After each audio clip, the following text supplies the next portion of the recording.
Aleluia, meus irmãos. Quero convidá-los a abrir a Sagrada Escritura no livro de Gênesis, capítulo 24.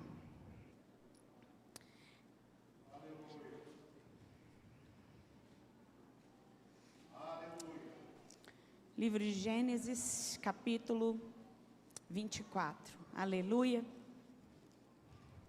Meus irmãos, esse é um capítulo longo durante o tempo em que eu for ministrando.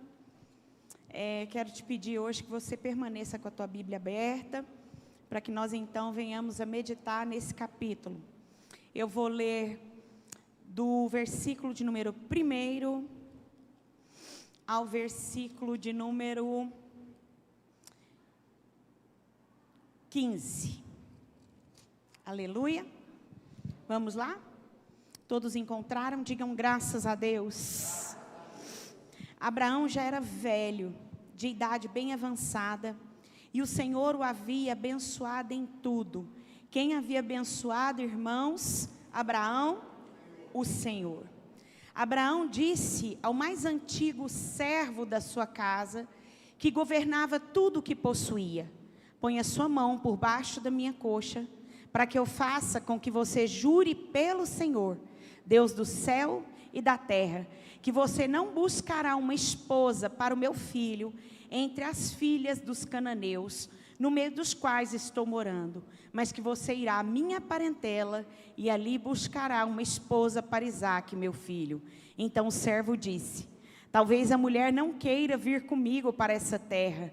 Nesse caso, devo levar o seu filho à terra de onde o Senhor veio? Abraão respondeu: cuidado, não faça o meu filho voltar para lá. O Senhor, Deus do céu, que me tirou da casa de meu pai e da terra dos meus parentes, e que me falou e jurou, dizendo: a sua descendência darei essa terra. Ele enviará o seu anjo diante de você, para que lá você encontre uma esposa para o meu filho. Caso a mulher não queira vir, você ficará desobrigado do seu juramento. Entretanto, não leve o meu filho para lá. Com isso, o servo pôs a sua mão por baixo da coxa de Abraão, seu senhor, e jurou fazer segundo o resolvido. O Senhor pegou 10 dos camelos do seu senhor, e levando consigo uma parte dos bens dele, levantou-se e partiu para a Mesopotâmia, para a cidade onde Naor havia morado. Fora da cidade, fez os camelos se ajoelharem junto a um poço de água. Era de tardinha, a hora em que as moças saíam para tirar água. Então o servo orou: ó Senhor, Deus de meu senhor Abraão, peço-te que me ajudes hoje e sejas bondoso para com meu senhor Abraão. Eis que estou ao pé da fonte de água, e as filhas dos homens desta cidade saem para tirar água. Concede, pois, que a moça a quem eu disser, incline o cântaro para que eu beba, e ela me responder, beba, e darei ainda de beber aos seus camelos, seja que designaste para o teu servo Isaque, e nisso verei que foste bondoso para com o meu senhor. Antes que ele acabasse de orar, eis que surgiu Rebeca, filha de Betuel, filho de Milca, mulher de Naor, irmão de Abraão, trazendo um cântaro sobre o ombro. A moça era muito bonita, virgem, a quem nenhum homem havia possuído. Ela desceu até a fonte, encheu seu cântaro e subiu. Aleluias. Podei-vos assentar? Em nome de Jesus. Meus amados, durante todo esse mês, nós temos trabalhado dentro de uma temática, e essa temática é sobre a família. E nessa noite, eu gostaria que nós pensássemos em como vai a família, como vai a nossa família. Aleluia. Em nome de Jesus, é sobre isso que eu quero meditar nessa noite. Aleluia. Alguém traz para mim, ou alguém, vocês vão discorrendo com os meus slides aí? Vocês vão passando? Sim, ok. Pode aí, colocar no segundo já. Meus queridos, eu quero apresentar inicialmente alguns dados que muito me surpreende, para que a gente possa entender como vai a família nesse tempo, tá? Entre 1.000 adolescentes de 15 e 19 anos, 68,4% de meninas ficaram grávidas. 50% a mais do que a média mundial no Brasil. Mulheres chefes de família, dos 75 milhões de lares, 50,8% têm liderança feminina, a correspondente a 38 milhões de família. Dos 75%, irmãos, de milhões de lares, 50,8% tem liderança feminina. Tem 18 milhões de mulheres que sofreram violência doméstica em 2022. Como vai a família? No Brasil, foram realizados, esses dados são, eu coloquei os dados de 1984, de 2016 e 2021, como vocês podem ver. Isso, perfeito, Carlos. É o Mateus ou é o Carlos? Agora está revezando a nossa equipe ali. Vamos lá. No Brasil, em 1984, foram realizados 933 mil casamentos. Mas houve aproximadamente 10% de divórcios. 2016, 1.100.000 casamentos, 344 mil divórcios, representando 31%, irmãos. 932 mil casamentos em 2021, resultando em 386 mil divórcios, sendo um recorde histórico para o Brasil. Ao longo dos anos, o brasileiro passou a se divorciar mais em relação ao número de casamento. O que tem acontecido hoje em dia? As pessoas se casam menos e o divórcio aumenta, irmãos. Tínhamos 10 divórcios para cada 30 casamentos. E agora essa média é 10 a cada 24 casamentos. Essa é uma frase de Clívia Brainer de Oliveira, gerente de pesquisa do Registro Civil do IBGE. Vamos lá? Um outro dado importante. O índice de alcoolismo em fevereiro de 2023. Gente, da nossa população brasileira, 18,4% daqueles que fazem uso e consomem bebida alcoólica, 18,4% são considerados bebedor abusivo. 25% são homens e 12,7% são mulheres. Esse é o índice, irmãos, no Brasil, tá? Um outro dado que eu acho importante para a gente pensar, o uso de maconha, 284 milhões de pessoas entre 15 e 64 anos, 26% a mais do que há 10 anos atrás. Quer dizer, o uso de substâncias tem crescido no nosso país, gente. Mulheres estão entre 45% a 49% dentro dessa estimativa de 284 milhões. É uma percepção de que mulheres também têm se deixado ser atraída, seduzida pelo uso de substância. E ainda tem outro dado, que as mulheres são usuárias de anfetaminas. Anfetamina, gente, é muito usado para emagrecer. Opioides, sedativos e tranquilizantes. Esse consumo é maior entre mulheres, tá? E aí, para a gente iniciar à luz do texto do livro de Gênesis, e aí, por que eu quis trazer esses dados? Parece que a igreja caminha sem uma real noção da batalha que nós temos enfrentado com relação a mantermos as nossas famílias.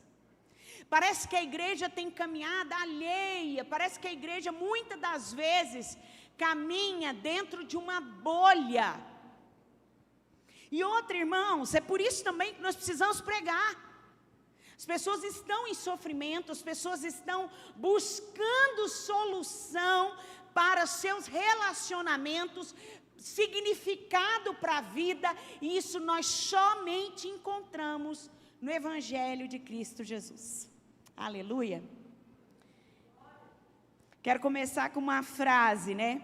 Casaram-se e foram felizes para sempre. Gente, isso é frase de impacto, mas não é a nossa realidade.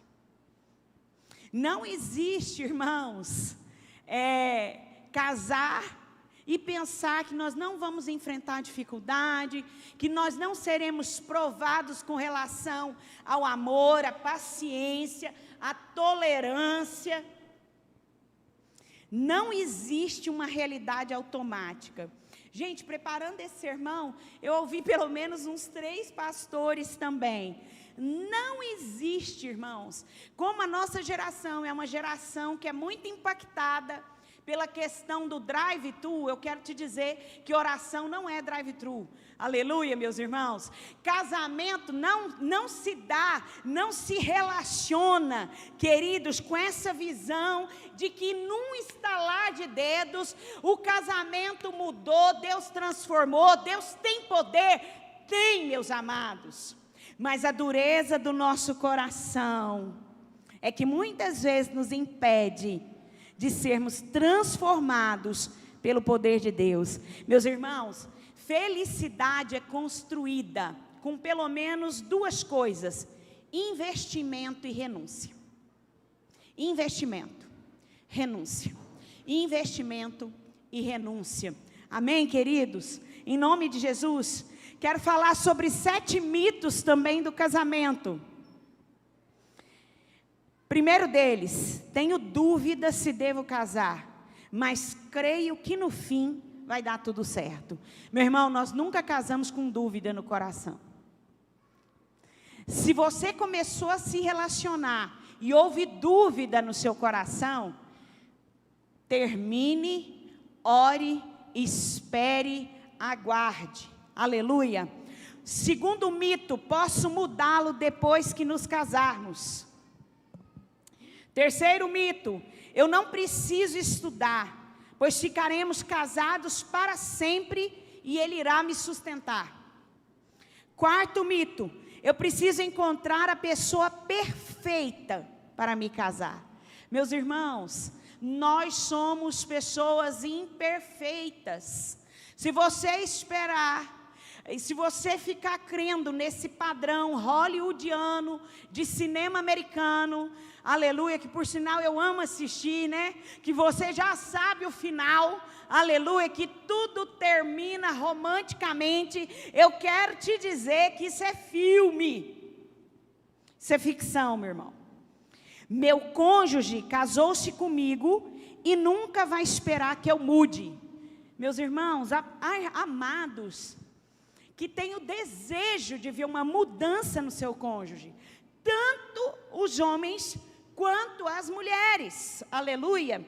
Meu cônjuge me ama, não vai ficar aborrecido com minha possessividade.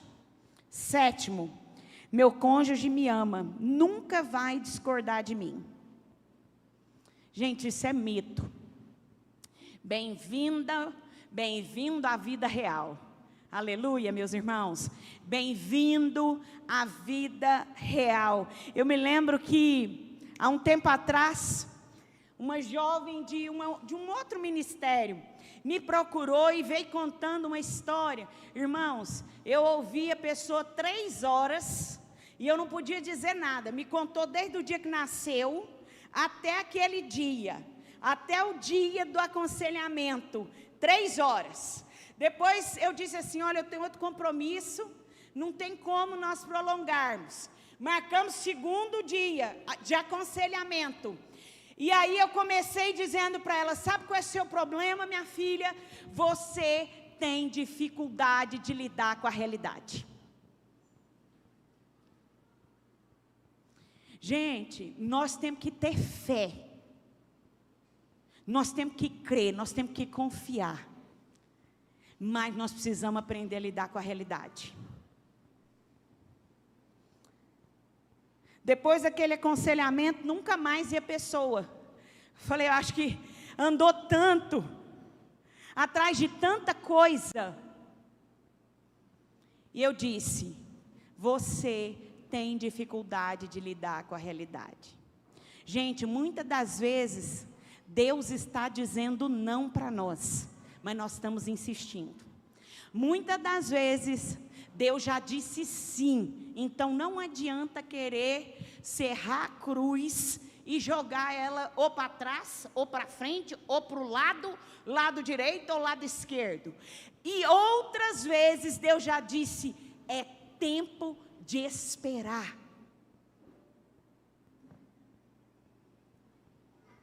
Sobre o casamento ainda, 50% das pessoas vão sorrindo para o altar e passam o resto da vida chorando por causa do casamento.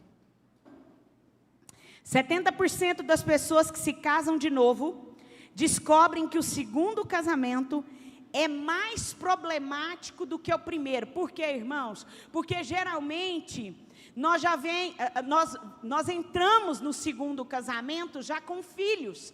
E aí a adaptação, pensa, vai ter que adaptar o casal primeiro, depois tem que adaptar os filhos de um, os filhos do outro.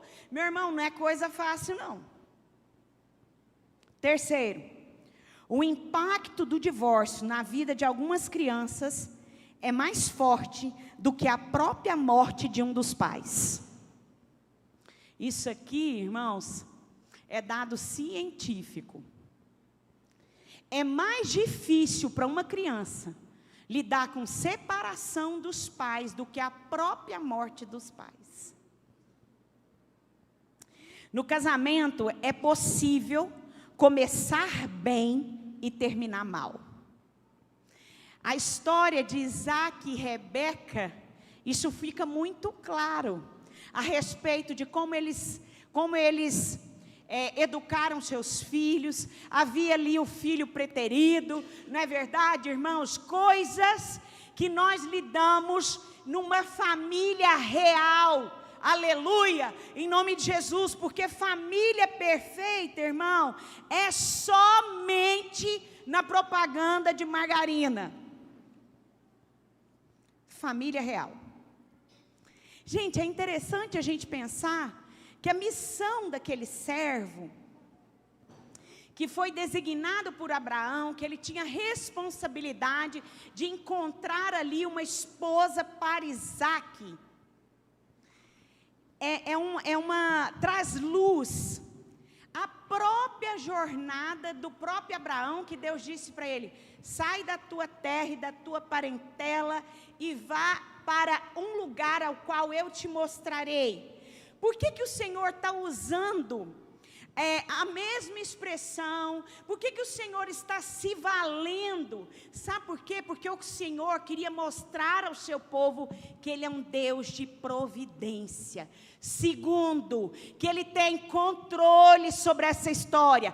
Essa é a providência de Deus. Um Deus que rege, que governa, que está no controle de tudo. Meus irmãos, tira isso da sua cabeça. Onde Deus estava no dia do meu casamento? Ele estava lá, Ele estava presente, Ele é com você.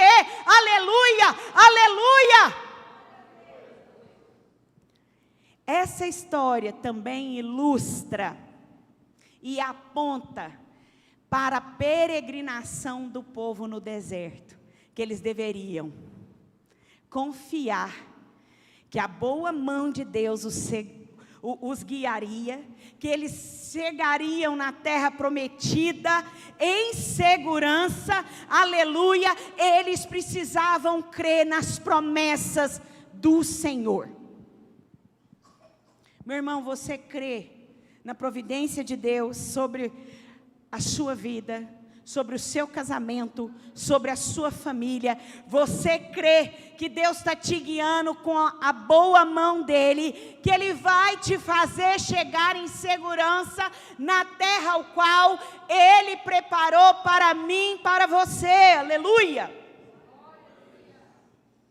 Sabe o que o Senhor queria mostrar com toda essa linhagem?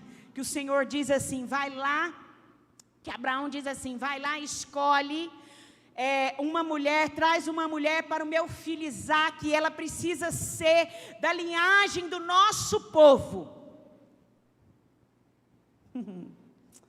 Aqui nos mostra que o Senhor queria preservar uma linhagem santa, aleluia, que o Senhor queria alcançar através da sua graça, aleluia, mostra o poder do nosso Criador, aleluia, bastando ao povo somente a fé, para confiar nos planos redentivos, através da pessoa de Jesus. Amém, meus irmãos?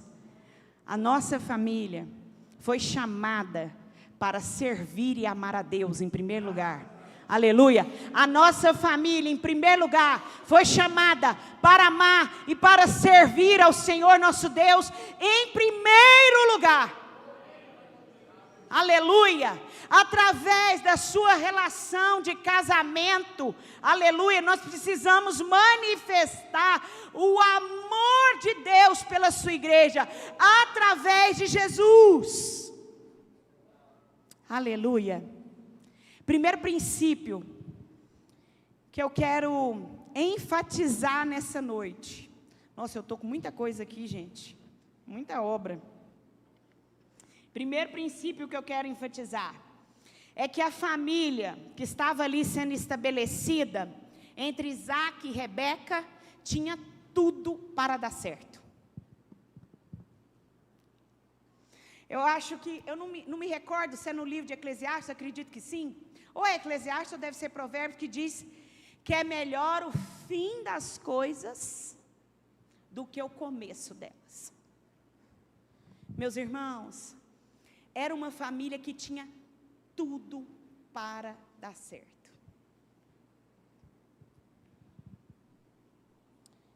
Nós vemos que Isaque, ele era um excelente partido, gente. Era jovem, era o único herdeiro de sua família. Havia sobre ele uma promessa, é claro. Ele teria com certeza um futuro glorioso e ele era um homem espiritual.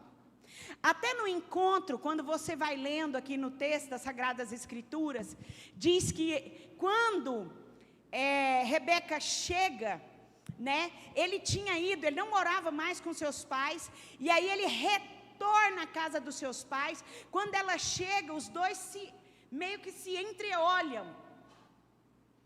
Providência de Deus na história do seu povo, cuidado de Deus, aleluia, em nome de Jesus. Sabia que ele se casou com 40 anos, irmãos? E aqui diz que ele era jovem. Tem uns jovens da nossa igreja que estão com pressa. Nós temos que orar para que Deus prospere os nossos jovens, aleluia. Crente não namora, crente casa. Aleluia, em nome de Jesus. Eu estou vendo umas garotadas ali dizendo, oh glória a Deus.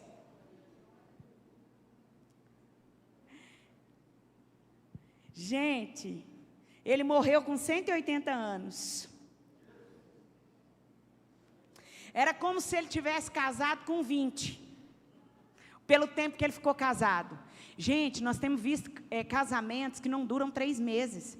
Gente, nós temos visto casamentos aonde a preocupação primeira são casamentos luxuosos, cerimônias, mas a base desse casamento, a sustentação dessa família, como Deus usou de mais carão nessa noite, não é o Senhor. Não é o Senhor quem está no centro. Há alguns casamentos que quando vem o divórcio, eles ainda estão pagando a cerimônia do casamento, a festa do casamento.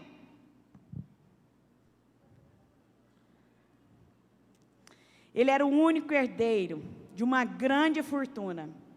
Era um jovem rico, com vida financeira estável.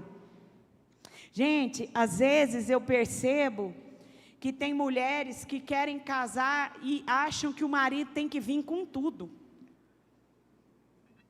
Deixa eu te falar. Quem aqui casou e não precisou morar os primeiros anos de aluguel? Pode levantar até os pés, assim, as mãos e os pés. Que precisou morar de aluguel. Aleluia! Aleluia, meu povo! Há mulheres que querem o cara com carro, dinheiro na conta, casa própria e ar-condicionado, né, meu irmão? Não, o Carlos disse que é o ar-condicionado, não é não, Carlos? Não, tem outra questão. Nós trabalhamos um capítulo no curso de casais que o tema era assim, ó. Feliz foi Abraão que não tinha... Não, feliz foi Adão que não tinha sogra. Nem caminhão, né, ô irmão? Não tinha sogra e nem caminhão. Ele era herdeiro de um futuro espiritual glorioso. Havia uma promessa de que Abraão seria pai de multidões. Obviamente que essa família, descendência de Isaac, com certeza, foi liberada uma palavra em favor dessa família. Isaac, irmãos, tinha o hábito de meditar na palavra de Deus, nas coisas de Deus. Ele era um homem de oração. E ele aprendeu isso vendo seu pai Abraão. Irmãos, é muito importante.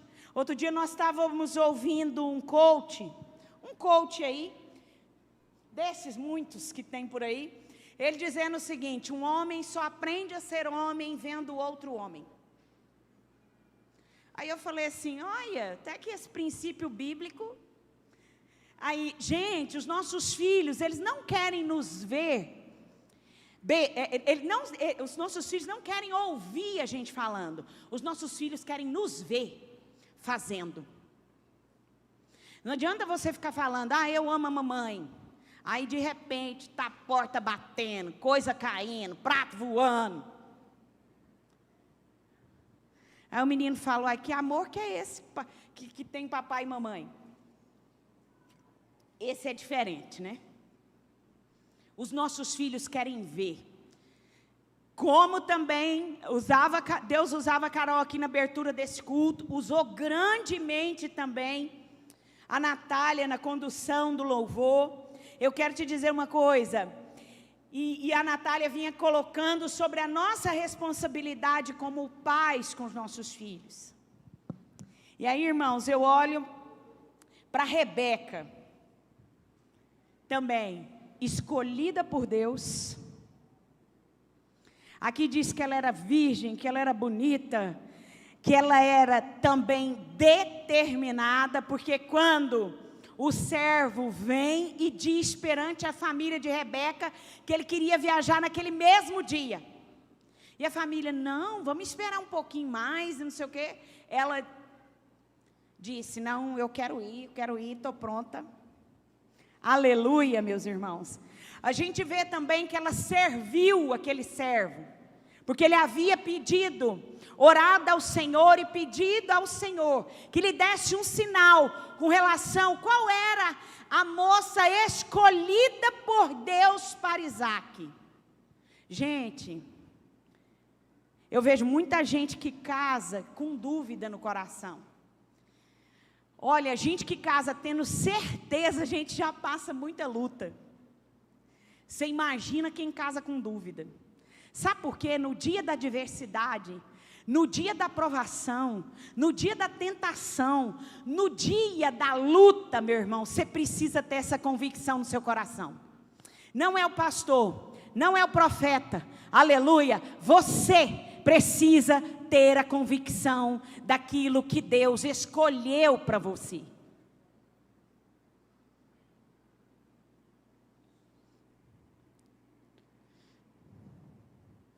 Eu posso te dizer que quando eu conheci o pastor Maurício, ô glória! Eu orei 9 anos, viu, Carlos? Pode ficar seguro aí. Eu ouvi a voz do Maurício por telefone, porque o Maurício morava em Belo Horizonte e eu em Goiânia. Quando eu desliguei, eu falei para minha amiga assim, esse homem é o meu marido. A minha amiga disse assim, essa mulher é louca.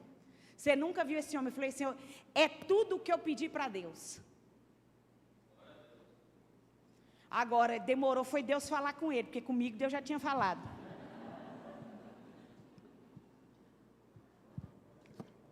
O dia que eu falei para ele assim, Deus falou comigo, que você é meu marido. Ele falou assim, não, então ele tem que falar comigo também. Falei, Deus vai falar. Meus irmãos, nós temos que ter essa convicção. Não existe casamento, irmão, sem investimento, o que nós vimos, e sem renúncia. Não existe. Tira isso da sua cabeça. Abraão entendeu que Isaac precisava casar-se com uma jovem fiel a Deus. Abraão, vocês viram que ele procurou o servo mais velho para delegar a ele essa responsabilidade. Sabe o que é isso, gente? Os jovens precisam ouvir os mais experientes com relação a casamento. Precisa aprender a ouvir. E outra, o servo buscou uma direção divina na escolha.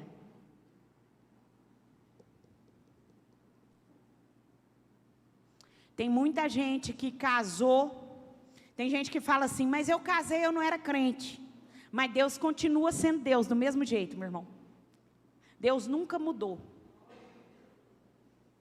Então nós vamos ter que caminhar na presença de Deus, aleluia, em nome de Jesus.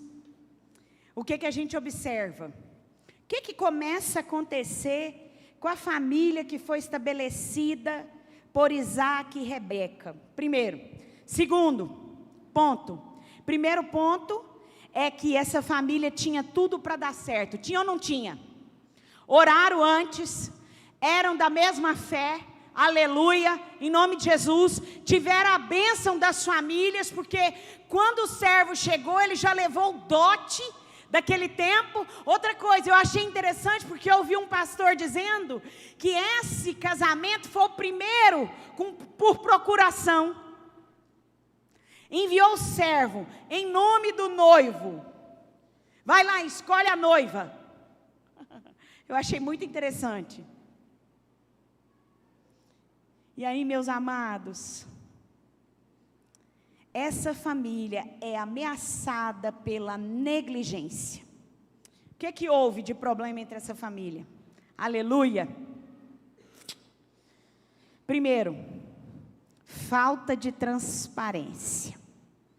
Lembra quando Abraão foi ali estar diante do rei do Egito, e ele pega e mente que Sara não era sua esposa.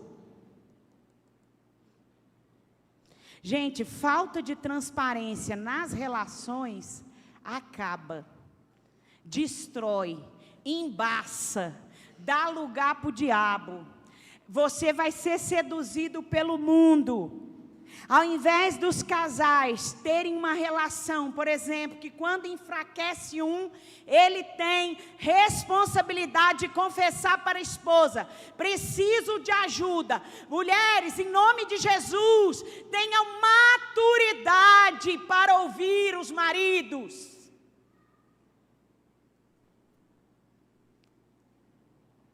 Isaac também faz a mesma coisa.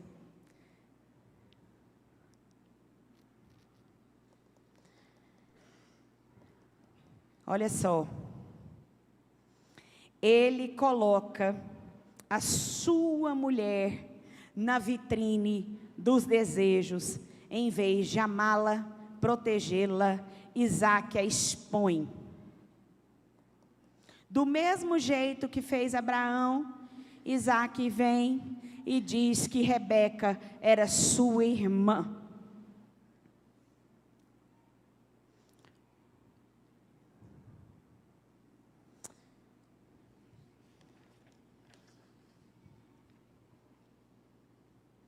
Segundo, é fruto do egoísmo, gente.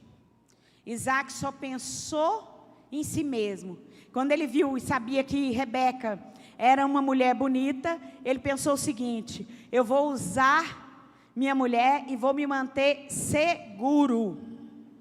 Não respeitou nem o caráter, nem a dignidade de sua esposa. Gente, quem vem para um casamento já vem com experiências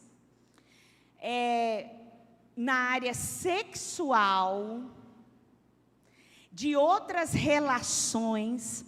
Você tem que entender que a sua mulher é uma mulher santa. Você tem que entender que o padrão de Deus não é o padrão do mundo.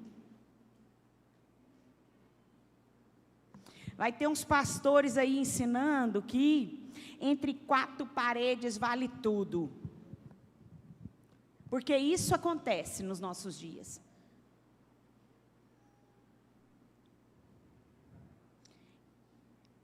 Está errado. Se você vem com essa experiência para o seu casamento, casando com uma mulher santa, você casando com um homem santo,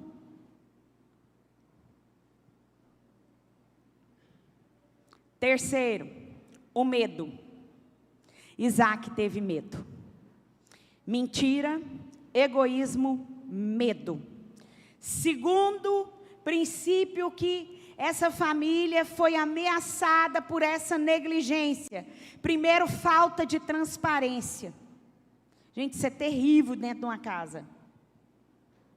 Onde as pessoas não são sinceras, aonde você pergunta, você perdoou? Perdoei. Não perdoou nada na prática. Gente que vai tirando coisa lá do fundo do baú de 1900 e bolinhas. Segunda negligência, falta de confiança e comunicação entre o casal.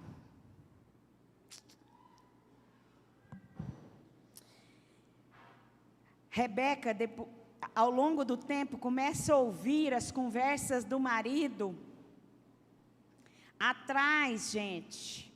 Ela ficava, sondando. Não havia mais confiança um no outro. Gente, falta de confiança e de comunicação acaba com qualquer relação.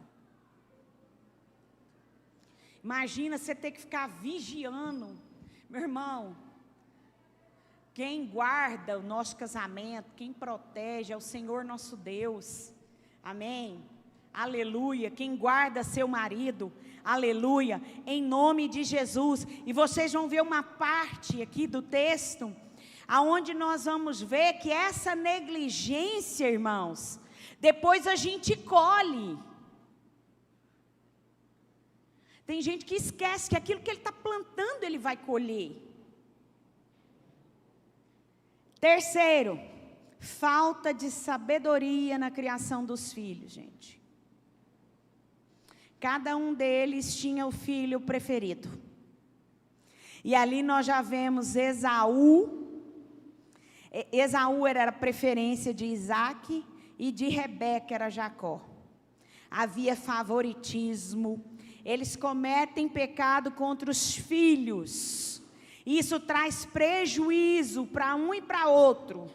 É por isso que Jacó, Esaú vende a bênção da primogenitura por causa de um prato de lentilha, meus irmãos. Jacó engana o próprio pai.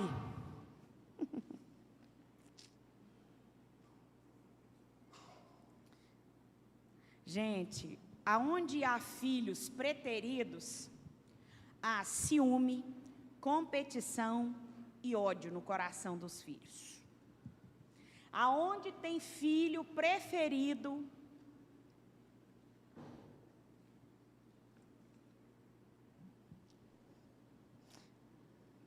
eu lembrei também que esses dias eu fui atender um casal com um problema na comunicação. Nós ficamos em 2 questões somente. não fechava.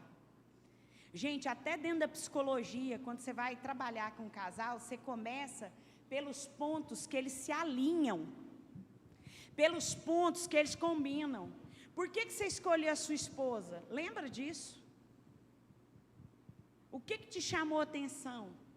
Quais os valores que ela tinha que você falou assim, combina com os meus? Gente, a gente começa por aquilo que tem em comum no casal. Não é pelas discordâncias. Até na ciência. Falta de confiança e de comunicação entre o casal. Terceiro, falta de sabedoria na criação dos filhos. Quarto, a falta de temor nas decisões. Nós vemos que Isaac, depois que impetrou a bênção sobre Jacó, depois ele quis reverter. Não tinha jeito, irmãos. Isso é falta de temor nas nossas decisões, irmãos. Eu acho muito lindo porque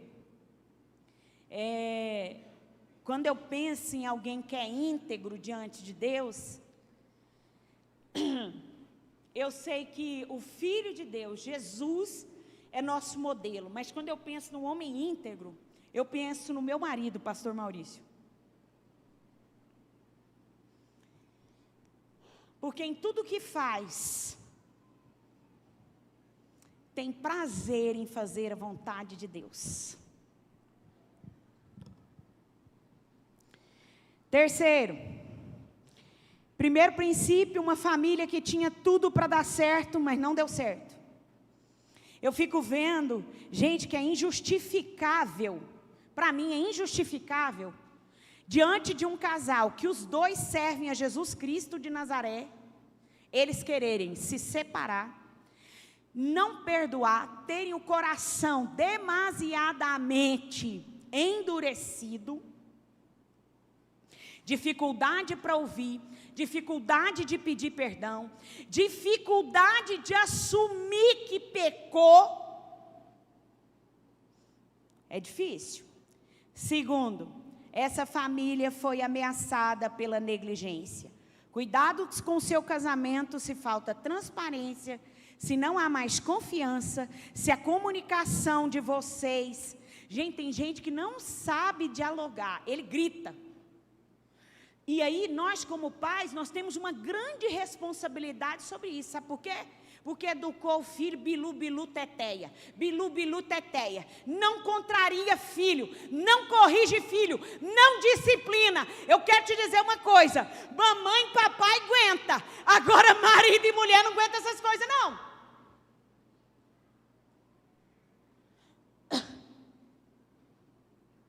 Falta de sabedoria na criação dos filhos, falta de temor nas decisões. Terceiro, uma família que colhe os resultados da negligência. Gente, em toda família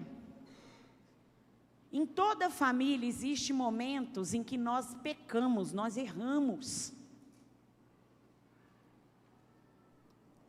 Só que a gente precisa aprender a lidar e a resolver os problemas, resolver as questões. Gente, em vários aconselhamentos para casais, eu falo assim, gente, todo casamento, ele precisa caminhar pelo menos firmado com 3 pilares, gente. Comunicação, dinheiro e sexo. Para nós que servimos a Deus, aleluia, meus irmãos, você precisa aprender a se comunicar, você precisa aprender a lidar com o seu dinheiro, aleluia, porque tem maridos que tomam decisões que põem toda a família na prova, porque tem mulheres que põem toda a família na prova. Nós precisamos aprender a lidar e resolver os problemas. Isaac e Rebeca não aprenderam com os erros e foram deixando a família fracassar pouco a pouco. Gente, todo casal precisa aprender a reconhecer as falhas e se corrigir.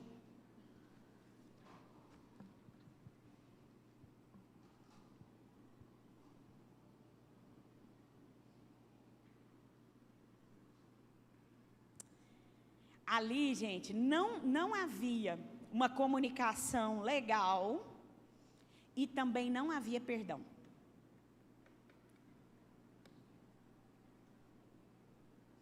Eu estava vendo que as sequoias na Califórnia são as maiores árvores do mundo, mas os besouros pequenos as colocam no chão. Assim são as questões ligadas à família. A próxima aula, que vai ser a nossa aula de encerramento, Tainara vai trabalhar sobre perdão. E eu achei muito interessante, porque a Tainara comentou comigo que ela vai trabalhar um material que, por exemplo, existe vários tipos de pessoas que pensam que o perdão precisa ser de algumas formas. Porque tem aqueles que falam assim, ó, você me perdoa por qualquer coisa? Tem algumas pessoas que falam assim, não, esse aí não pediu perdão para mim, não. Ele não citou o que ele fez. É ou não é, Tainara? Tem gente que não aceita esse tipo de perdão. Tem outro, gente, que você pode pedir perdão, você pode falar a respeito do pecado. Não demonstrou arrependimento. Não perdoou. Não chorou um caminhão de lágrimas. Não é, gente? Eu lembrei de uma vez que eu fui pedir perdão a um pastor, que havia sido meu pastor, e eu saí daquela igreja sem dizer nada na época. Aí eu liguei para ele, ele disse assim para mim, perdão tem que ser pessoalmente. Falou para mim. Ei, moçada, vocês precisam experimentar de uns pastores bons na vida. Não, perdão comigo é pessoalmente, venha pessoalmente. Aí eu falei para ele assim, pastor, eu não vou, perdi meu carro. Eu senti na hora que ele falou assim, glória a Deus, no íntimo, mudou o tom de voz. Graças a Deus, Deus tratou com essa tribulação. Viu? Falei para ele, me perdoa, pastor, saí daí. Não falei com o senhor que eu ia sair daí. Única vez que fiz isso, para nunca mais.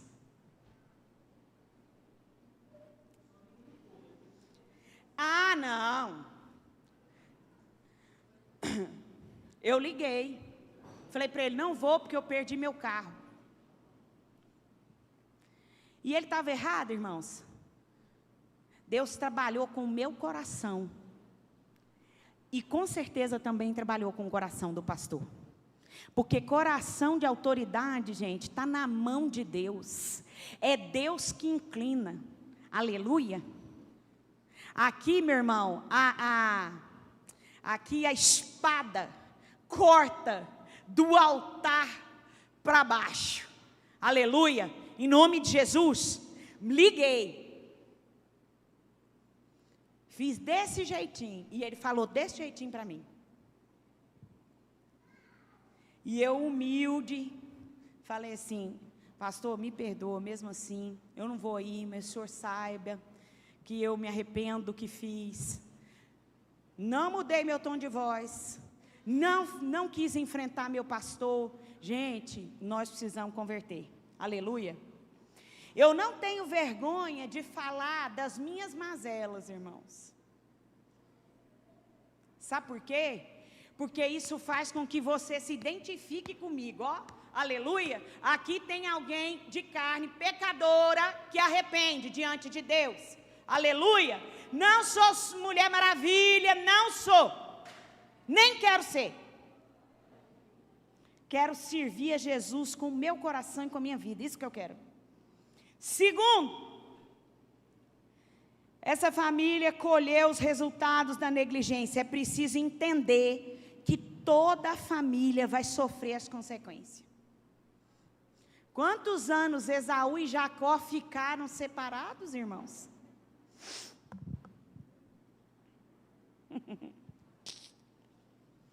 Toda família colhe a consequência.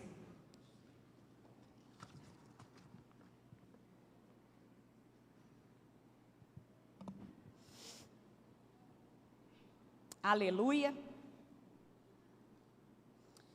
Meus irmãos, para a gente encerrando, como vai a sua família? Como vai a minha família? Vamos lá para a gente pensar nessa noite? Primeiro, como está a reverência pelas coisas de Deus?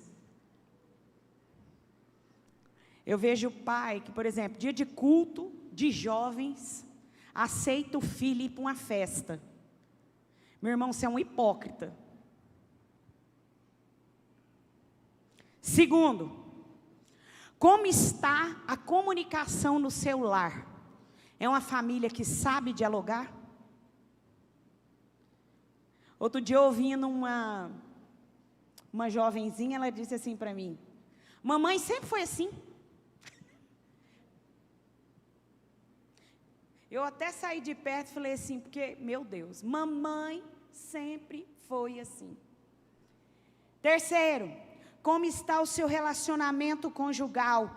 A transparência e amor comprometido? Gente, eu acho inadmissível para um casal ter celular com senha. Meu irmão, você tem alguma coisa para esconder? É muito estranho, gente, esse tipo de conduta. É feio, é debochado para quem é cristão. E outra, você está dando lugar para o capeta, para ser seduzido pelo mundo e muitas coisitas a mais. Quarto, como você trata seus filhos? De forma justa e imparcial?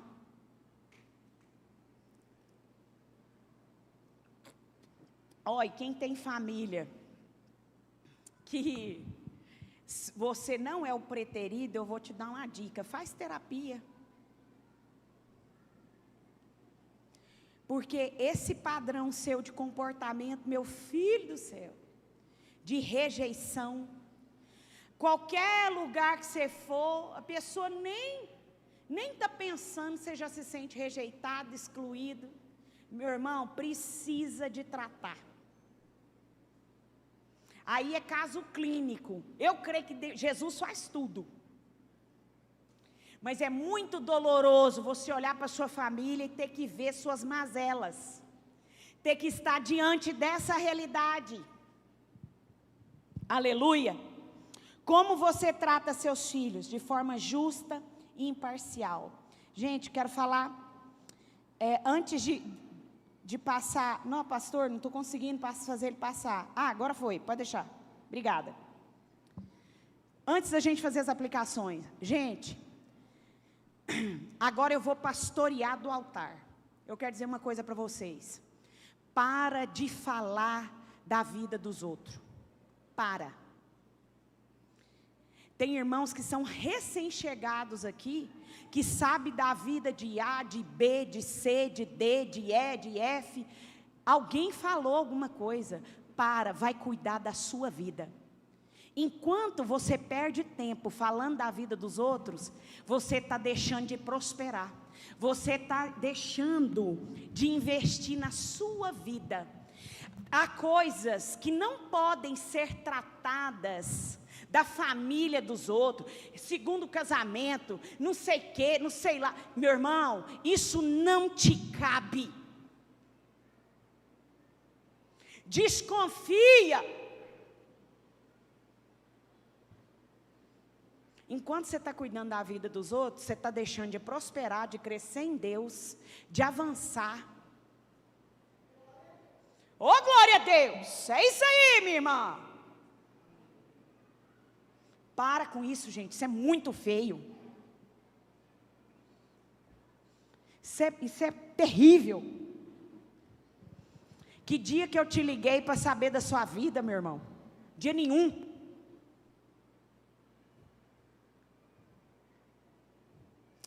Vamos para as nossas aplicações nessa noite, em nome de Jesus. Glória a Deus, pastor Maurício já está ali, nossa, já bateu no povo hoje. Mas esse mês eles me botaram para pregar muitos dias, vocês vão ter que segurar a onda. Vamos lá? Opeia boa! 7 aplicações, vamos lá. Primeiro, aprenda a confiar em Deus e na sua providência, também em tempos de incerteza. Em tempos de incerteza, você precisa aprender a confiar em Deus e na sua providência. Segundo, aprenda a priorizar e buscar o reino de Deus. Eu vi as menininhas dançando aqui e vi alguns pais assim, nossa, por que eu não investi? Porque não foi sua prioridade, meu irmão. Porque elas estavam chegando aqui, eu acho que era 5 horas da tarde, todo domingo. Você ia ter que sacrificar seu tempo, seu bolso. Terceiro, aprenda a viver em santidade. Quer ser abençoado, meu irmão? Santifica seus olhos, santifica suas mãozinhas, seus pezinhos, aonde você anda. Santifica a boquinha falando mal dos outros. Quarto, aprenda a amar antes de divorciar.